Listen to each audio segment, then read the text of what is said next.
ओम नमो भगवते वासुदेवाय नमः।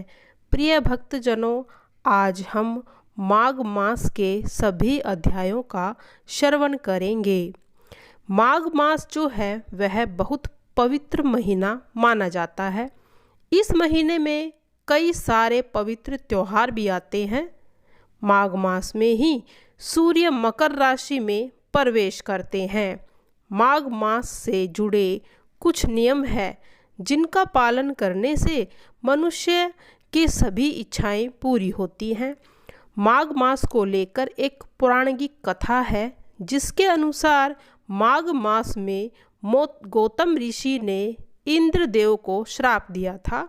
जब इंद्रदेव ने उनसे क्षमा याचना मांगी तो गौतम ऋषि ने माघ मास में स्नान कर प्रायश्चित करने को कहा। तब इंद्रदेव ने माघ मास में स्नान किया। इसके बाद इंद्रदेव को श्राप से मुक्ति मिल गई थी। इसीलिए माघ पूर्णिमा और अमावस्या के दिन स्नान कर पवित्र माना जाता है। माघ माह में गंगा स्नान का बड़ा महत्व है।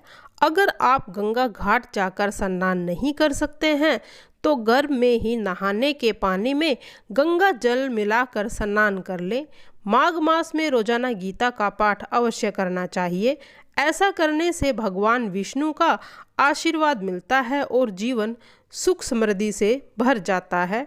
इस महीने में रोजाना तिल का सेवन करें। साथ ही जल में तिल मिलाकर स्नान भी करना चाहिए। और इसके अलावा माघ मास में रोजाना तुलसी जी की पूजा करनी चाहिए, जल अर्पित करना चाहिए। शाम के समय तुलसी के आगे घी का दीपक जलाना चाहिए। आइए प्रिय भक्तजनों, अब माघ मास का पहला महात्म्य की कथा का श्रवण करते हैं।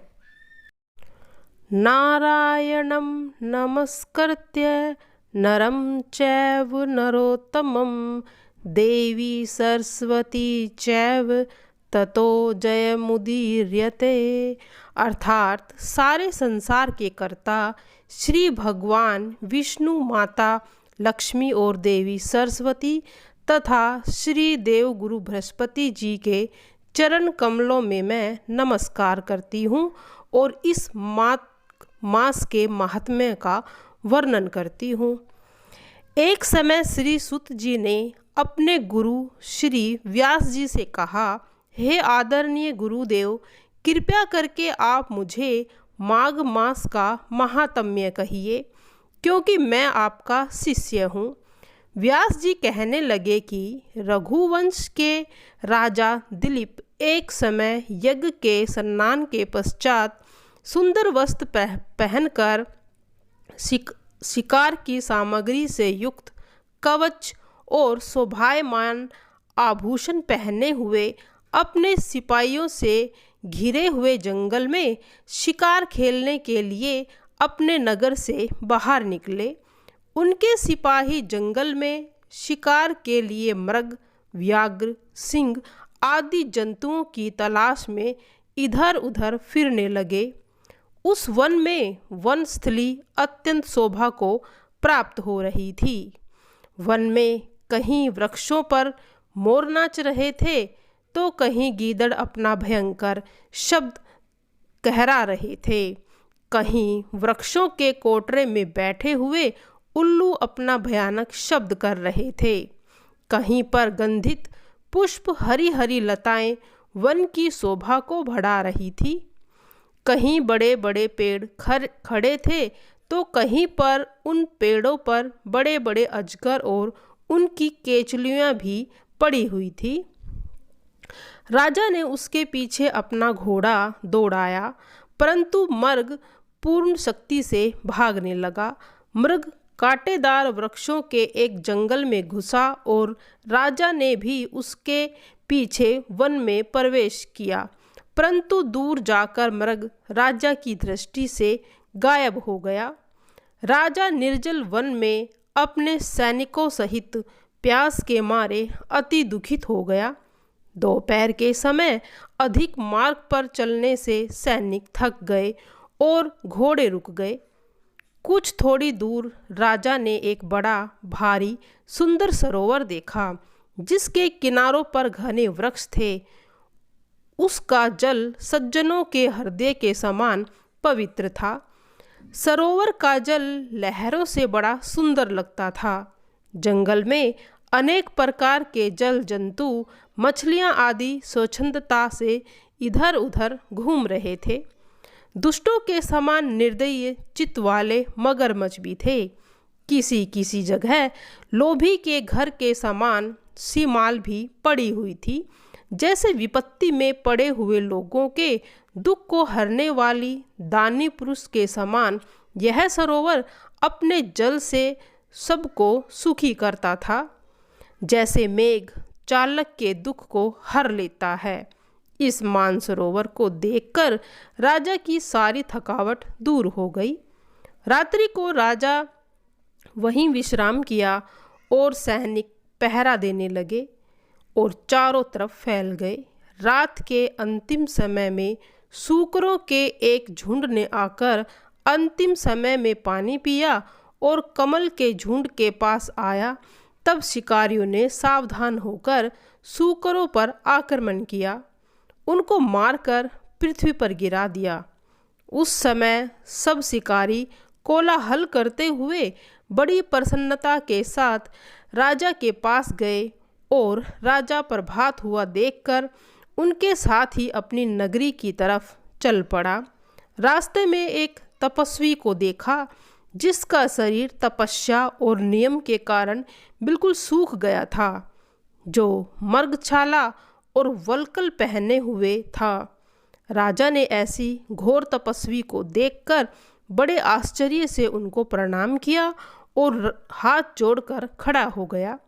तब तपस्वी ने राजा को कहा कि हे राजन, इस पुण्य शुभ माह के इस सरोवर को छोड़कर तुम यहाँ से क्यों जाने की इच्छा रखते हो? तब राजा कहने लगा कि महात्मा जी, मैं तो माघ मास में स्नान के फल को कुछ भी नहीं जानता। कृपया करके आप विस्तार पूर्वक मुझे इसके बारे में बतलाइए। अब करते हैं दूसरा अध्याय शुरू। ऐसे वचन सुनकर राजा के तपस्वी कहने लगा कि राजन, भगवान सूर्य बहुत शीघ्र उदय होने वाले हैं, इसीलिए यह समय हमारे लिए स्नान का है, कथा का नहीं। सो आप स्नान करके अपने घर को जाओ और अपने गुरु श्री वशिष्ठ जी से इस महात्म्य को सुनो। इतना कहकर तपस्वी सरोवर में स्नान करने के लिए चले गए और राजा भी विधि पूर्वक सरोवर में स्नान करके अपने घर को लौटा और रानीवास में जाकर तपस्वी की सब कथा रानी को सुनाई। तब सुत जी कहने लगे कि महाराज, राजा ने अपने गुरु वशिष्ठ जी से क्या प्रश्न किया और उन्होंने क्या उत्तर दिया, सो कहिए। व्यास जी कहने लगे, हे सुत जी, राजा दिलीप ने रात्रि को सुख से सोकर प्रातः समय ही अपने गुरु वशिष्ठ के पास जाकर उनके चरणों को छूकर प्रणाम करके नम्रता से पूछा कि गुरु जी, आपने आचार, नीति, राज्य, धर्म और चारों वर्णों को, चारों आश्रमों की क्रियाओं, दान और उनके व्रत विधान, यज्ञ और उनकी विधियों, वन में उनकी प्रतिष्ठा तथा भगवान विष्णु की आराधना बतलाई। परंतु अब मैं आपसे माघ मास के स्नान के महात्म्य को सुनना चाहता हूँ। सो हे तपोधन, नियम पूर्वक इसकी विधि समझाइए। गुरु वशिष्ठ जी कहने लगे, हे राजन, तुमने दोनों लोकों के कल्याणकारी, वनवासी और गृहिणियों के अंतकरण को पवित्र करने वाले माघ मास के स्नान का बहुत ही सुंदर प्रश्न पूछा है। मकर राशि में सूर्य के आने पर माघ स्नान में स्नान का फल गो, तिल, वस्त्र, स्वर्ण, अश्व, घोड़ा, दानों और चंद्रायन और ब्राह्मण कुरु व्रत आदि से भी अधिक होता है। बैसाख तथा कार्तिक के जप, तप, दान और यज्ञ बहुत फल देने वाले हैं, परंतु माघ मास में इनका फल तो दुगना हो जाता है। माघ मास में स्नान करने वाला पुरुष राजा और मुक्ति के मार्ग को जानने वाला होता है। दिव्य दृष्टि वाले महात्माओं ने कहा है कि जो मनुष्य माघ मास में सकाम या भगवान के निमित्त नियम पूर्वक माघ मास में स्नान करता है वह अत्यंत फल वाला होता है। उसको शरीर की शुद्धि, प्रीति, ऐश्वर्य तथा चारों प्रकार के फलों की प्राप्ति होती है। अदिति ने 12 वर्ष तक मकर संक्रांति तक अन्न त्याग कर स्नान किया। इससे 3 लोकों को उज्जवल करने वाले 12 पुत्र उत्पन्न हुए। माघ मास में करने से रोहिणी, सुबगा, अंधुरती दानशील हुई और इंद्राणी के समान रूपवती होकर जगत में प्रसिद्ध हुई। जो माघ मास में स्नान करते हैं तथा देवताओं के पूजन में तत्पर रहते हैं उनको सुंदर स्थान, हाथी और घोड़े की सवारी तथा दान को द्रव्य प्राप्त होता है और अतिथियों से उनका घर भरा रहता है। उनके घर में सदा वेद ध्वनि होती है। वह मनुष्य धन्य है जो माघ मास में स्नान करते हैं, दान देते हैं तथा व्रत और नियमों का पालन करते हैं। और दूसरे पुण्य के छिन्न हो जाने से मनुष्य स्वर्ग से वापिस आ जाता है। परंतु जो मनुष्य माघ मास में स्नान करता है वह कभी स्वर्ग से वापिस नहीं आता। इससे बढ़कर कोई नियम, तप, दान, पवित्र और पाप नाशक नहीं है। भृगु जी ने मणि पर्वत पर विद्याधरों को यह सुनाया था। तब राजा ने कहा कि ब्रह्मा भृगु ऋषि ने कब मणि पर्वत पर विद्याधरों को उपदेश दिया था सो बतलाइए। तब ऋषि कहने लगे कि हे राजन, एक समय 12 वर्ष तक वर्षा न होने के कारण सब प्रजा छिन्न होने के कारण संसार में बड़ी उद्विग्नता फैल गई। हिमालय और विंध्याचल पर्वत में मध्य का देश निर्जन होने के कारण श्राद्ध, तप तथा स्वाध्याय सब कुछ छूट गए। सारा लोक विपत्तियों में फंसकर प्रजाहीन हो गया।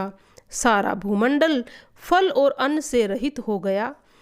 तब विंध्याचल्य से नीचे बहती हुई नदी के सुंदर वृक्षों से आच्छादित अपने आश्रम से निकलकर श्री भृगु ऋषि ने अपने शिष्यों के साथ हिमालय पर्वत पर चले गए। इस पर्वत की चोटी नीली और नीचे का हिस्सा सुनहरी होने से माघ मास का महात्म्य सारा पर्वत पीतांबरधारी श्री भगवान के सदृश लगता था।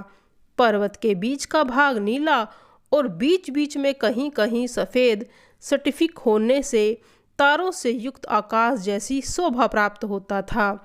रात के समय यह पर्वत दीपकों की तरह चमकता हुआ दिव्य औषधियों से पूरा किसी महल की शोभा को प्राप्त होता था।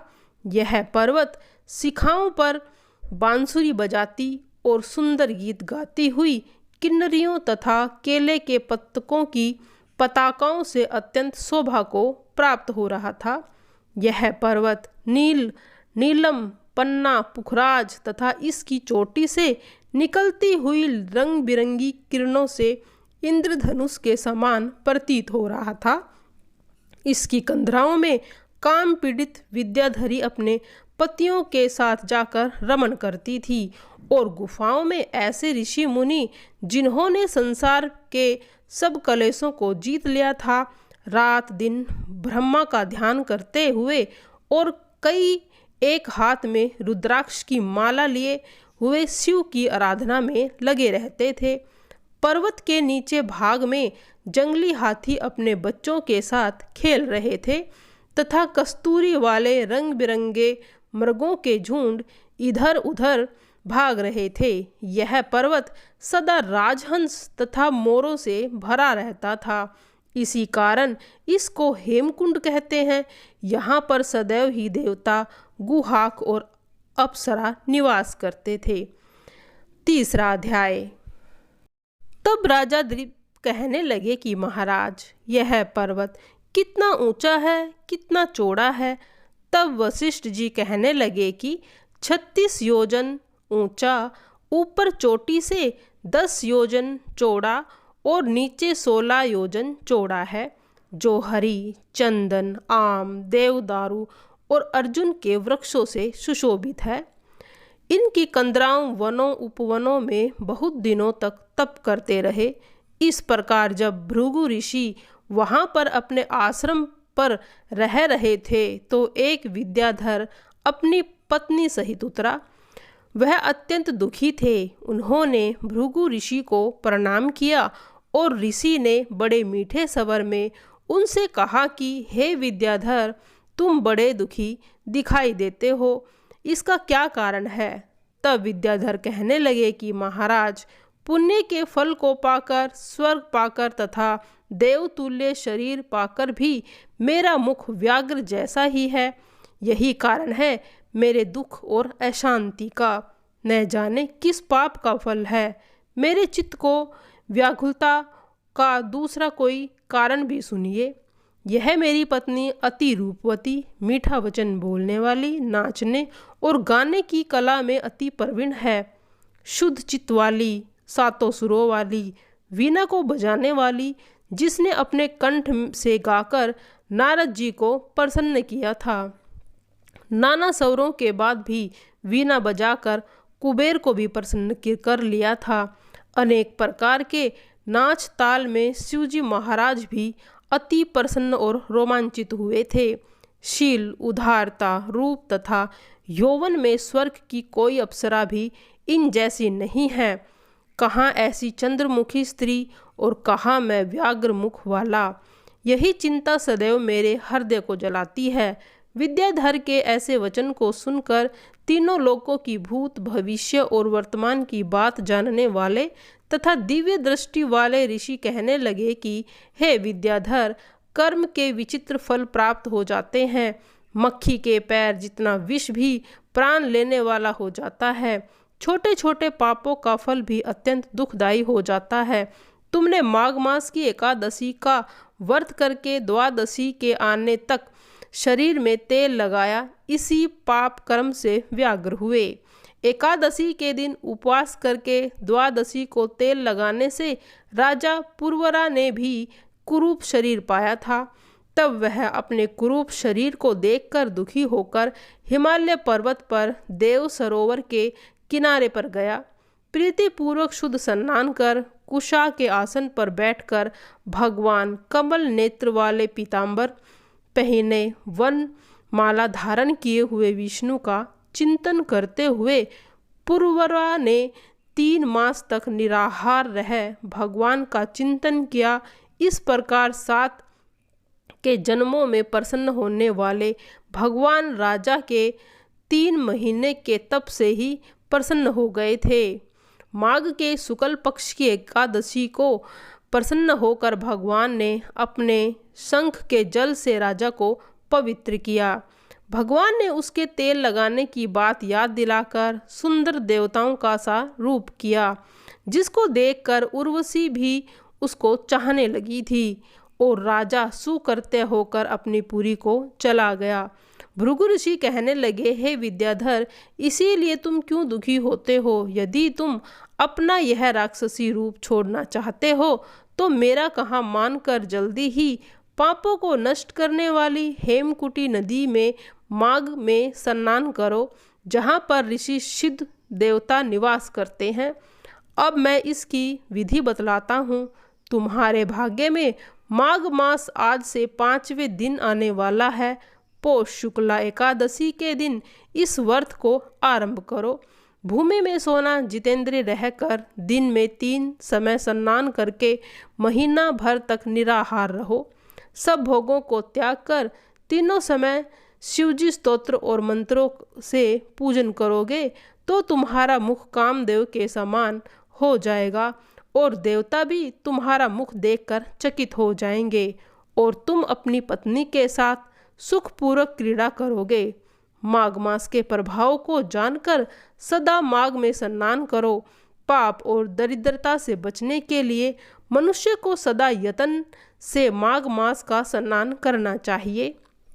यह स्नान सदा सब दानों और यज्ञों के फल को देता है और पापों को क्षय होता है। वशिष्ठ जी कहते हैं, हे राजा, दिलीप की यह कथा भृगु जी ने विद्याधर को सुनाई थी। माघ स्नान योगों से भी बढ़कर यज्ञ और यज्ञों से बढ़कर गर्जना करता है। पुष्कर, कुरुक्षेत्र, ब्रह्मवर्त, काशी, प्रयाग तथा गंगा सागर जैसे संगमों से मनुष्य को जो फल 10 वर्ष में मिलता है, वह उस फल को माघ मास के स्नान करने से ही 3 दिन में मनुष्य को मिल जाता है। इसमें तो कोई संशय नहीं है कि चिरकाल तक स्वर्ग में रहने की इच्छा करने वाला मनुष्य को सदा यत्न से ही माघ मास में स्नान करना चाहिए। वशिष्ठ जी कहने लगे, हे दिलीप, भृगु जी की यह वचन सुनकर वह विद्याधर अपनी स्त्री सहित उसी स्थान पर पर्वत के झरने में माघ मास का स्नान करता रहा और उसके प्रभाव से उसका मुख देव सदृश हो गया। वह पानीग्रीव पर्वत पर आनंद से रहने लगा और भृगु जी भी नियम की समाप्ति पर शिष्यों सहित ईवा नदी के तट पर आ गए। अब चौथा अध्याय। श्री वशिष्ठ जी कहने लगे, हे राजन, अब मैं माघ मास के उस महात्म्य को कहता हूँ जो कार्तिवीर्य से पूछने पर दत्तात्रेय जी कहने कहा था।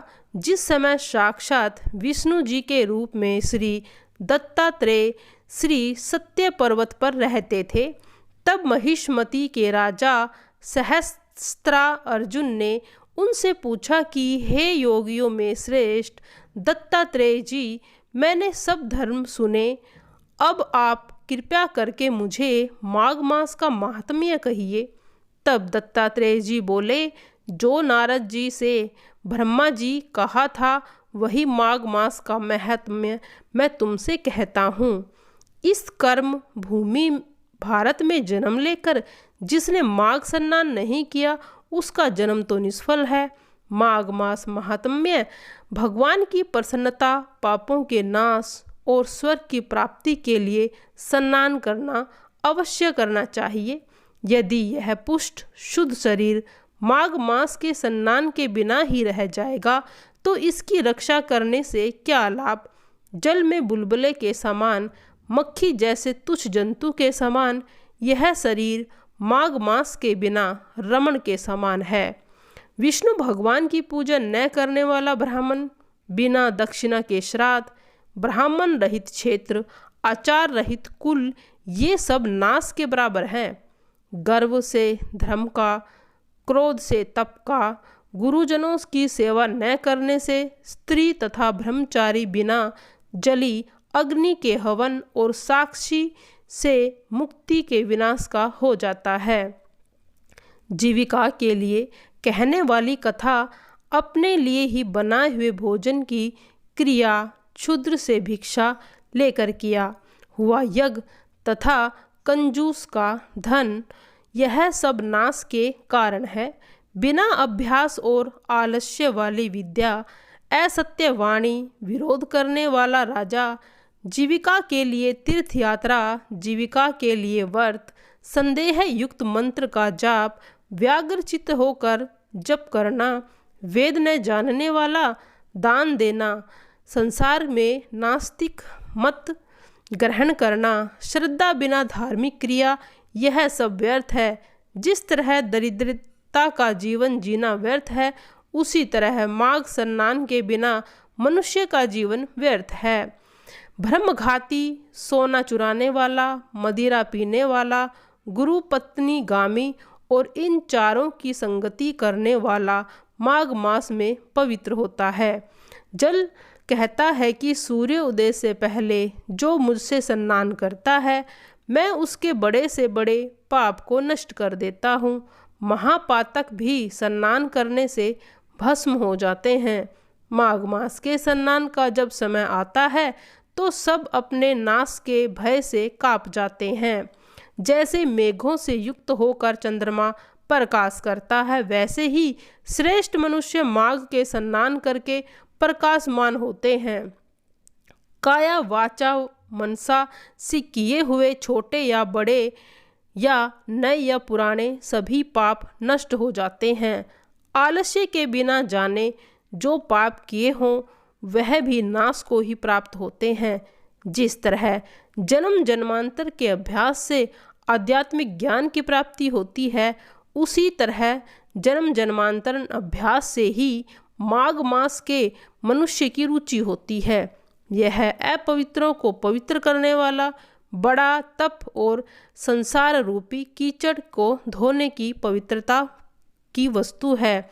हे राजन, मनोवांछित फल देने वाला मास स्नान नहीं करते तो वह सूर्य चंद्र के समान भोगों को कैसे भोग सकते हैं। 5वां अध्याय। श्री दत्तात्रेय जी कहते हैं, हे राजन, एक प्राचीन वृत्तांत सुनाता हूँ। भृगु वंश में ऋषि का नाम की एक विधवा ब्राह्मणी थी जो बाल्यावस्था में ही विधवा हो गई थी। वह रेवा नदी के किनारे विंध्यन पर्वत पर नीचे तपस्या करने लगी। वह जितेंद्रिय, सत्यवक्ता, सुशील, दानशील और तप करके देह को सुखाने वाली थी। वह अग्नि में आहुति देकर उच्च व्रति द्वारा उठे काल में भोजन करती थी। वह वल्कल धारण करती थी और संतोष से अपने जीवन व्यतीत करती थी। उसने रेवा और कपिल नदी के संगम में 60 वर्ष तक माघ स्नान किया और फिर वहाँ पर ही मृत्यु को प्राप्त हो गई।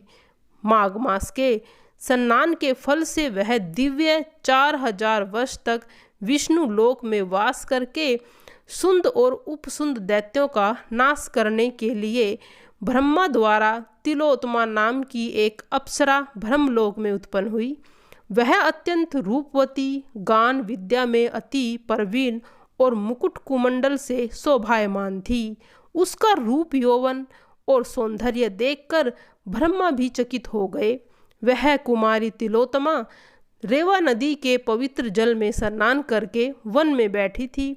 तब सुंद और उपसुंद के सैनिकों ने चंद्रमा के समान रूपवती को देखकर अपने राजा सुंद और उपसुंद से कहने उसके रूप की शोभा का वर्णन करने लगे।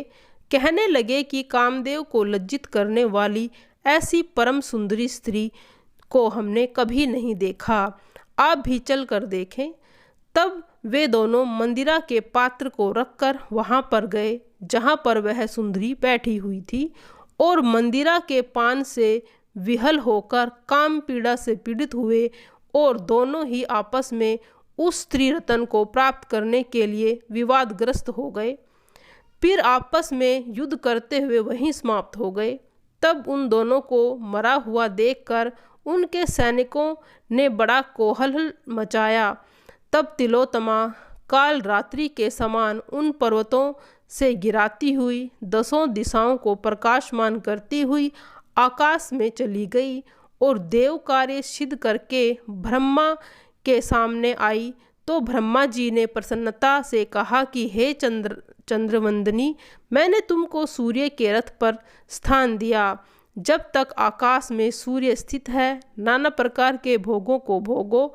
सो हे राजन, वह ब्राह्मणी अब भी सूर्य के रथ पर माघ मास स्नान के उत्तम भोगों को भोग रही है। इसीलिए श्रद्धावान पुरुषों को उत्तम गति पाने के लिए यश के साथ माघ मास के स्नान में विधि पूर्वक स्नान करना चाहिए। 6वां अध्याय। पूर्व समय में सतयुग के उत्तम निषेध नगर में हेमकुंडल नाम वाला एक कुबेर के सदर्शी धनी वैश्य रहता था, जो कुलीन, अच्छे कर्म करने वाला, देवता, अग्नि और ब्राह्मण की पूजा करने वाला खेती का काम करता था। वह गौ, घोड़े, भैंस आदि का पालन करता था। दूध, दही, छाछ, गोबर, घास, गुड़, चीनी आदि अनेक वस्तु बेचा करता था और उसने इस प्रकार बहुत सा धन इकट्ठा कर लिया। जब वह बूढ़ा हो गया तो मृत्यु को निकट समझकर उसने धर्म के कार्य में करने आरंभ कर दिए। भगवान विष्णु का मंदिर बनवाया, कुआं, बावड़ी, तालाब, आम पीपल के वृक्ष तथा सुंदर बाग बगीचे लगवाए। सूर्य उदय से सूर्य अस्त तक वह दान करता। गांव के चारों तरफ जल के प्याऊ लगवाई। उसने सारे जन्म भरण जितने भी पाप किए थे उनका प्रायश्चित करता था। इस प्रकार उसके 2 पुत्र उत्पन्न हुए, जिसका नाम उसने कुंडल और विकुंडल रखा।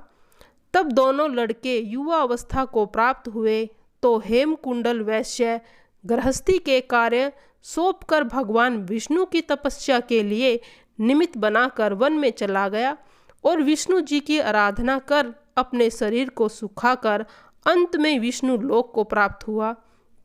उसके दोनों पुत्र लक्ष्मी के मद को प्राप्त कर बुरे कर्मों में लग गए। वैश्यगामी वीणा और बाजे लेकर वेश्याओं के साथ घूमते फिरते थे। अच्छे सुंदर वस्त्र पहनकर, सुगंधित तेल लगाकर, भांड खुशामदियों से घिरे हुए हाथी की सवारी करते और सुंदर घरों में रहते थे। इस प्रकार ऊपर बोए बीज के सदृश वह अपने धन को बुरे कामों में नष्ट करते रहे। कभी किसी पात्र से उन्होंने किसी को दान नहीं दिया, न किसी में हवन देवता या ब्रह्मा जी की सेवा की तथा न ही भगवान विष्णु का पूजन किया। इस प्रकार थोड़े ही समय में उनका सारा धन नष्ट हो गया और वह गरीब होकर अत्यंत दुखी हो गए। भाई, जन, सेवक, उपजीवी सब इनको छोड़कर चले गए और राजा के भय से नगर को छोड़कर चोर और डाकुओं के साथ वन में रहने लगे और वहां अपने तीक्ष्ण बाणों से वन के पक्षी, हिरण, पशु तथा हिंसक जीवों को मारकर खाने लग गए थे। एक समय इनमें से एक पर्वत पर गया जिसको सिंह मारकर खा गया और दूसरा वन को गया जिसने काले सर्प को डस लिया और यम में पहुंचा दिया और कहने लगा कि यमराज के दूत उन दोनों को बांधकर यम के पास ले गए। कहने लगे कि महाराज, इन दोनों पापियों के लिए क्या आज्ञा है। 7वां अध्याय। चित्रगुप्त ने उन दोनों की कर्मों की आलोचना करके दूतों से कहा कि बड़े भाई कुंडल को घोर नरक में डालो और छोटे भाई विकुंडल को स्वर्ग ले जाओ, जहाँ उत्तम भोग है। तब एक दूत तो कुंडल को नरक में फेंकने के लिए ले गया और दूसरा दूत बड़ी विनम्रता से कहने लगा कि हे विकुंडल, चलो तुम अपने अच्छे कर्मों से स्वर्ग को प्राप्त होकर अनेक प्रकार के भोगों को भोगो। तब विकुंडल बड़े विस्मय के साथ मन में संशय धार कर दूत से कहने लगा कि हे यमदूत, मेरे मन में बड़ी आशंका उत्पन्न हुई, इसीलिए मैं तुमसे कुछ पूछना चाहता हूँ। कृपया करके मेरे प्रश्नों के उत्तर दो। हम दोनों भाई एक ही कुल में उत्पन्न हुए, एक जैसे ही कर्म करते रहे। दोनों भाइयों ने कभी कोई शुभ कार्य नहीं किया, फिर एक को नरक क्यों, एक को स्वर्ग क्यों? मैं अपने स्वर्ग में आने का कोई कारण नहीं देखता। तब यमदूत कहने लगे कि हे विकुंडल, माता पिता, पुत्र पत्नी, भाई बहन से सब संबंध जन्म के कारण होते हैं और जन्म कर्म के भोगने के लिए प्राप्त होते हैं। जिस प्रकार एक वृक्ष पर अनेक पक्षियों का आगमन होता है, उसी प्रकार इस संसार में पुत्र, भाई, माता पिता का भी संगम होता है। इनमें से जो जैसे कर्म करता है वैसे ही फल भोगता है। तुम्हारा भाई अपने पापों के कारण नरक में गया, तुम अपने पुण्य कर्म के कारण स्वर्ग में जा रहे हो। तब विकुंडल ने आश्चर्य से पूछा, मैं तो जन्म कोई धर्म का कार्य ही नहीं किया, मेरे पुण्य तो मेरे साथ मेरे पापों में ही लगे रहते थे। मैं अपने पुण्य कर्म को नहीं जानता। यदि तुम कर्म को जानते हो तो कृपया करके मुझे बतलाओ। तब देवदूत कहने लगे कि मैं सब प्राणियों की भली भांति जानता हूँ, तुम नहीं जानते। सुनो, हरि मित्र का पुत्र सुमित्र नाम का एक ब्राह्मण था, जिसका आश्रम यमुना नदी के दक्षिण के उत्तर दिशा में था।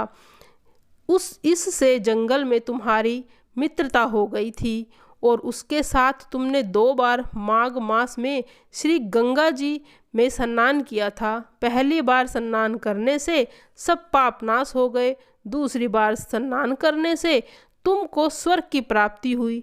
सो हे वैश्यवर, तुमने 2 बार माघ स्नान किया, इसी पुण्य फल के कारण तुम्हें स्वर्ग प्राप्त हुआ है और तुम्हारा भाई नरक को प्राप्त हुआ। दत्तात्रेय जी कहने लगे। इस प्रकार वह भाई के दुखित और अपनी दुखित होकर नम्रता पूर्वक मीठे वचनों से दूतों से कहने लगा कि हे दूत, सज्जन पुरुषों के साथ 7 पग चलने से ही मित्रता हो जाती है और यह कल्याणकारी होती है। मित्र प्रेम की चिंता न करते हुए तुम मुझको इतना बताने की कृपा करो कि कौन से कर्म मनुष्य को यमलोक को प्राप्त नहीं होता, क्योंकि तुम सर्वज्ञ हो। 8वां अध्याय। यमदूत कहने लगे कि तुमने बड़ी सुंदर वार्ता पूछी है। यद्यपि मैं पराधीन हूँ, फिर भी तुम्हारे स्नेहवश अपनी बुद्धि के अनुसार बतलाता हूँ। जो प्राणी काया, वाचा और मनसा से कभी दूसरे को दुखी नहीं करता, वे यमलोक में नहीं जाते। हिंसा करने वाले वेद, यज्ञ, तप और दान से भी उत्तम गति नहीं पाते। अहिंसा सबसे बड़ा धर्म, तप और दान ऋषियों ने बतलाया है। जो मनुष्य जल या पृथ्वी पर रहने वाले जीवों को अपने भोजन के लिए मारते हैं, वे काल सूत्र नामक नरक में पड़ते हैं और वहाँ पर अपना मांस खाते हैं और रक्त पीप पान करते हैं तथा पीप की माघ मास महात्म्य कीच में उनके कीड़े काटते हैं। अहिंसक, जन्मांध, काने कुबड़े, लूले, लंगड़े, दरिद्र, अंगहीन होते हैं। इस कारण इस लोक तथा परलोक में की इच्छा करने वाले को काया, वाचा तथा मन से दूसरे का द्रोह नहीं करना चाहिए। जो हिंसा नहीं करते, उनसे किसी प्रकार का भय नहीं होता। जिस तरह सीधी और टेढ़ी 2 प्रकार सी बहने वाली नदियाँ समुद्र में ही मिल जाती हैं, वैसे ही सब धर्म अहिंसा में प्रवेश कर जाते हैं। ब्रह्मचारी, गृहस्थ, वानप्रस्थी या यति सभी अपने अपने धर्मों का पालन करने और जितेंद्रिय रहने से ब्रह्मलोक को प्राप्त करते हैं। जो जलाशय आदि बनाते हैं, सदैव 5 यज्ञों करते हैं, यमपुरी नहीं जाते। जो इंद्रियों के वशीभूत नहीं हैं, वे देव आदि हैं और नित्य ही अग्नि का पूजन करते हैं, वे स्वर्ग को जाते हैं। युद्ध भूमि के जो शूर वीर पर जाते हैं, वे सूर्य के लोक को प्राप्त करते हैं। जो स्त्री शरण में आए हुए दोहा तथा ब्राह्मण की रक्षा के लिए प्राण दे देते हैं, वे कभी स्वर्ग से नहीं लौटते। जो मनुष्य असहाय लोगों, वृद्ध, अनाथ और गरीबों का पालन करते हैं, वे स्वर्ग में जाते हैं।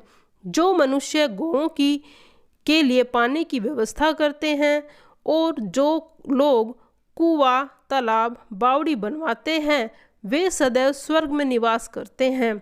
जैसे जैसे जीव अपने इनमें से पानी पीते हैं, वैसे ही उनका धर्म बढ़ता है। जल से ही मनुष्य के प्राण हैं, इसीलिए जो प्याऊ लगवाते हैं अक्षय स्वर्ग को प्राप्त करते हैं। बड़े बड़े यज्ञ भी फल नहीं देते। जो अधिक छाया वाले वृक्ष मार्ग में लगाने से देते हैं, जो अच्छे से अच्छी छाया वाले मार्ग में वृक्षों को काटता है, वह नरकगामी होता है। तुलसी का वृक्ष लगाने वाले के सब पापों से छूट जाता है।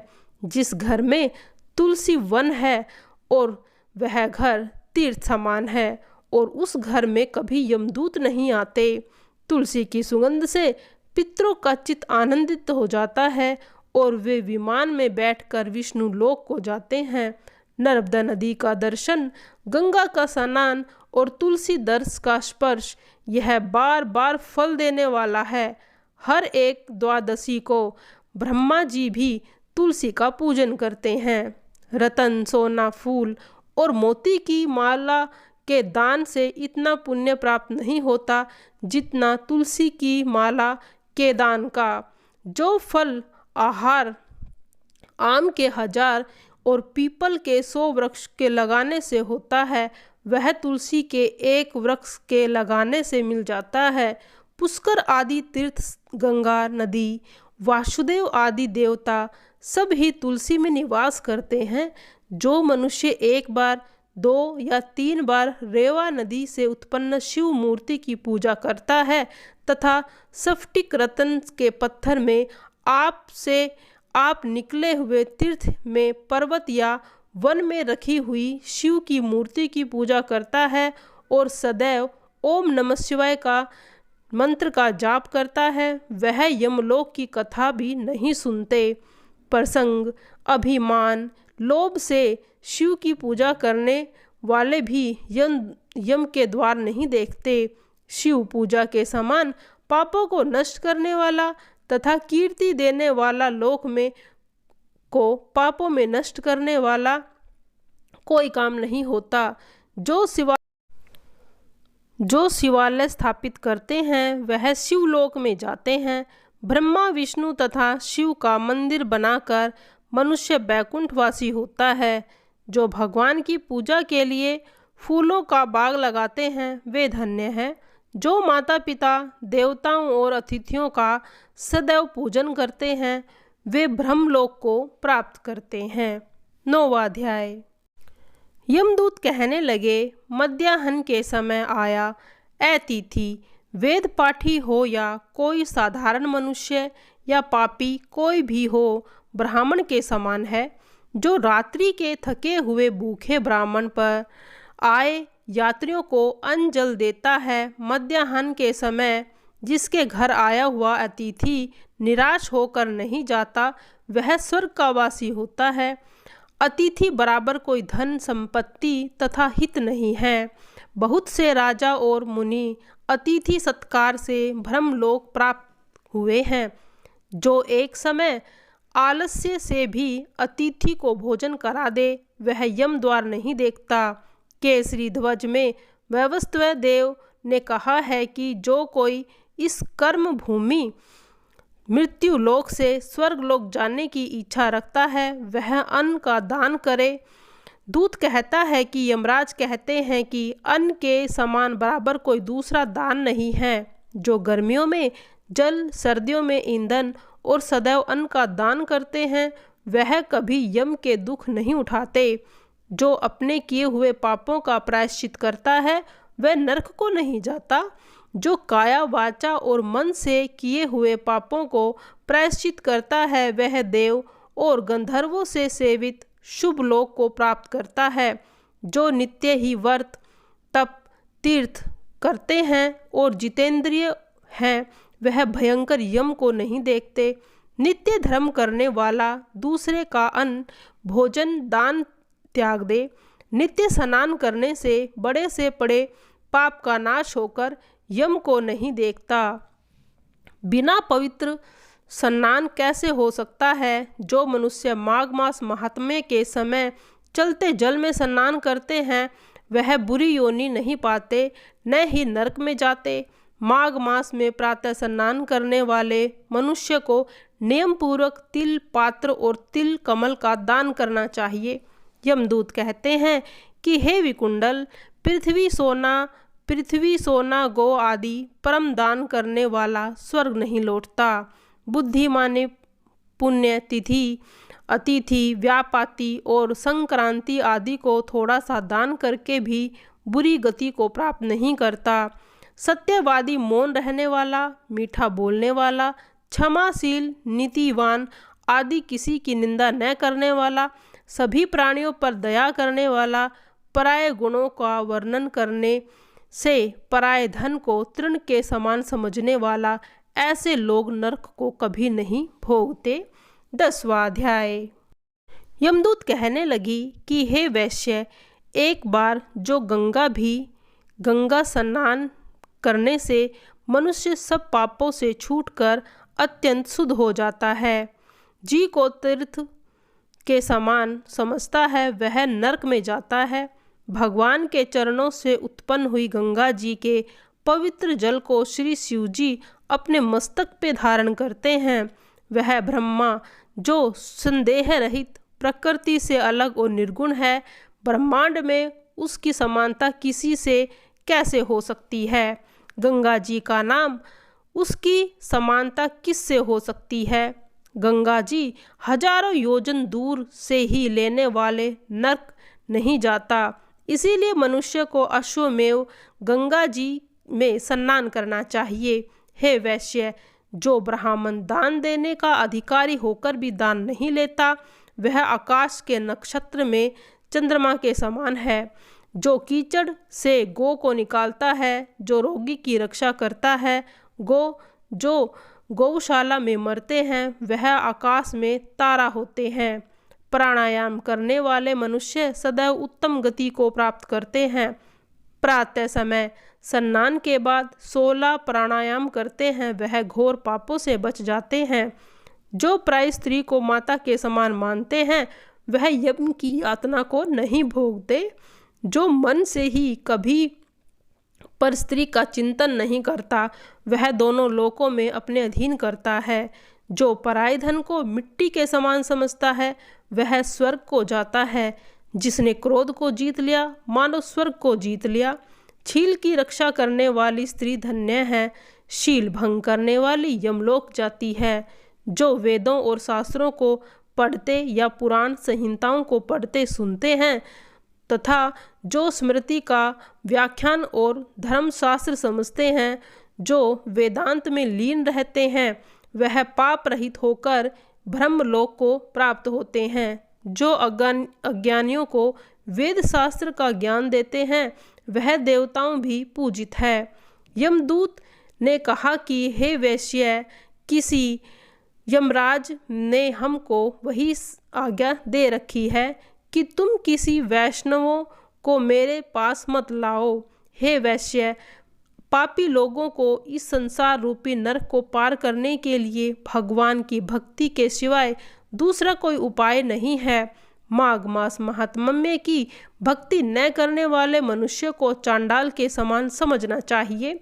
भगवान के भक्त अपने माता पिता दोनों के कुलों को तार तार कर देते हैं और उनके नरक में ही नहीं रहने देते।